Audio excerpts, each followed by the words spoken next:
നമസ്കാരം. പഹൽഗാം ഭീകരാക്രമണവുമായി ബന്ധപ്പെട്ട് ഇന്ത്യൻ തിരിച്ചടി ഭയന്ന് പാക് അധിനിവേശ കശ്മീരിലെ ജനങ്ങളോട് ഭക്ഷണവും അവശ്യ സാധനങ്ങളും കരുതി വെക്കാൻ ഭരണകൂടം നിർദ്ദേശം നൽകി.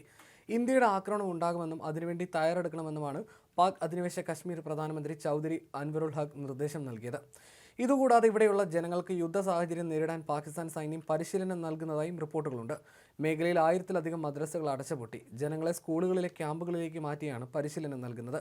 അതിനിടെ കരയിൽ നിന്ന് കരയിലേക്ക് തൊടുക്കാവുന്ന ബാലിസ്റ്റിക് മിസൈൽ പരീക്ഷണത്തിന് പാകിസ്ഥാൻ തയ്യാറെടുക്കുന്നതായും കേന്ദ്ര സർക്കാരിന് വിവരം ലഭിച്ചിട്ടുണ്ട്. ഇത് പ്രകോപനമായി കണക്കാക്കുമെന്നാണ് കേന്ദ്ര സർക്കാരിന്റെ നിലപാട്. അതേസമയം പാകിസ്ഥാനുള്ള ധനസഹായം നിർത്തണമെന്ന് ലോകബാങ്കിനോടും IMF-നോടും ആവശ്യപ്പെടാനും ഇന്ത്യ തീരുമാനിച്ചിട്ടുണ്ട്. ഇന്ത്യയുടെ ഭാഗത്തു നിന്ന് ഏത് വിധേനയും ആക്രമണത്തിനുള്ള സാധ്യത കണക്കൂട്ടിയാണ് പാകിസ്ഥാൻ മുന്നൊരുക്കങ്ങൾ നടത്തുന്നത്. അതിർത്തിയിലേക്ക് സൈനിക ഉപകരണങ്ങൾ എത്തിച്ച് സേനാ വിന്യാസം കൂട്ടിയ ശേഷമാണ് പാക് അധീന കശ്മീരിൽ ജനത്തിന് പരിശീലനം നൽകുന്നത്.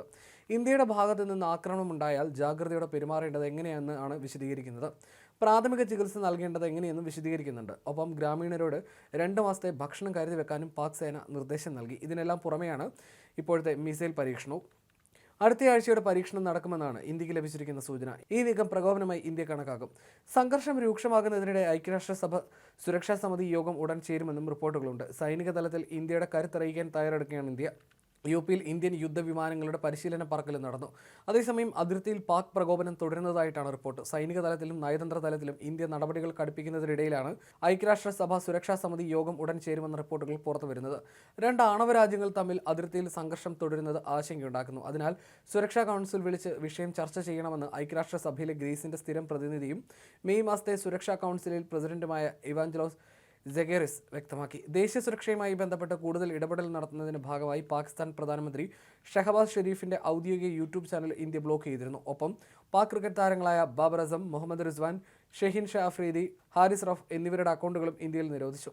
കഴിഞ്ഞ ദിവസം ഒളിമ്പിക് സ്വർണ്ണ മെഡൽ ജേതാവും പാകിസ്ഥാന്റെ ജാവലിൻ താരവുമായ അർഷാദ് നദീബിന്റെ ഇൻസ്റ്റഗ്രാം അക്കൗണ്ടും ഇന്ത്യയിൽ നിരോധിച്ചിരുന്നു.